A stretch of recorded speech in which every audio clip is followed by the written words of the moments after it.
NEET தேர்வை பற்றி பேச வேண்டும். நீட்டால் இந்த தமிழகத்தில் எத்தனை குழந்தைகள் தற்கொலை செய்து இறந்து போனார்கள், மாணவர்களுக்காக பேச வேண்டும். விவசாயிகளுக்காக பேசியிருக்க வேண்டும். பெண்கள் இந்த தேசத்தில் பாதுகாப்பாக இருக்க முடியாத ஒரு சூழல் இருக்கின்றது, அதை பற்றி பேசியிருக்க வேண்டும். மத்திய அரசாங்கத்தை இது கூட எதிர்க்க ராணி இல்லாமல் தமிழக அரசாங்கத்தின் மீது பொய்யான செய்திகளை பரப்பிக் கொண்டிருக்கிறார். இது தேர்தல் சமயம் அல்லவா? இந்த பாஜக அரசு நம்மள கொஞ்ச நெஞ்ச கொடுமையாங்க செய்து பீகார்ல 65 லட்சம் வாக்காளர்கள் ஓட்டர் லிஸ்ட்லயே காணோமா. வீட்டு நம்பர் 0ன்னு போட்டெல்லாம் ஓட்டர் ஐடி கார்டு கொடுத்திருக்காங்கன்னா பாத்துக்காங்களேன்.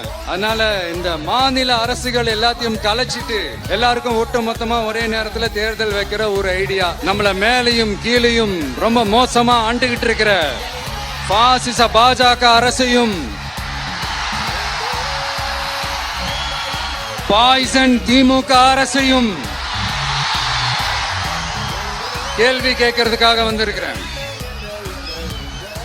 இந்த பாஜக அரசு நம்மள கொஞ்ச நெஞ்ச கொடுமையாங்க செய்து பீகார்ல 65 லட்சம் வாக்காளர்கள் ஓட்டர் லிஸ்ட்லயே காணோமா.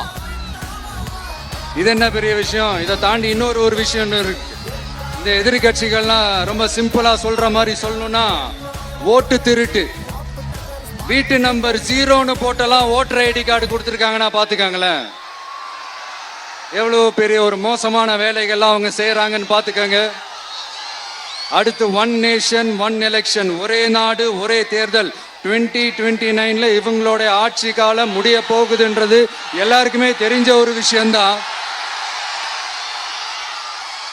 அதனால இந்த மாநில அரசுகள் எல்லாத்தையும் கலைச்சிட்டு எல்லாருக்கும் ஒட்டு மொத்தமா ஒரே நேரத்துல தேர்தல் வைக்கிற ஒரு ஐடியா.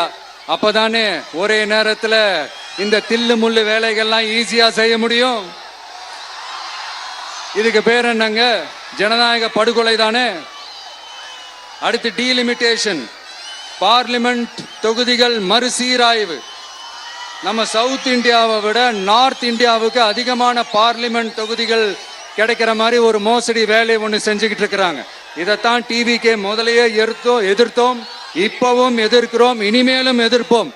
அதனால இந்த SIR, one nation one election, delimitation இதெல்லாம் எதிர்கட்சிகளை அழிக்கிறதுக்காக ரொம்ப ரொம்ப முக்கியமா நம்ம சவுத் இந்தியாவோட அந்த பவரை குறைக்கிறதுக்காக செய்யப்படுற ஒரு மோசடி வேலைகள். இது ஒட்டுமொத்த இந்தியாவுக்கும் பாஜக அரசு செய்யற ஒரு துரோகம்.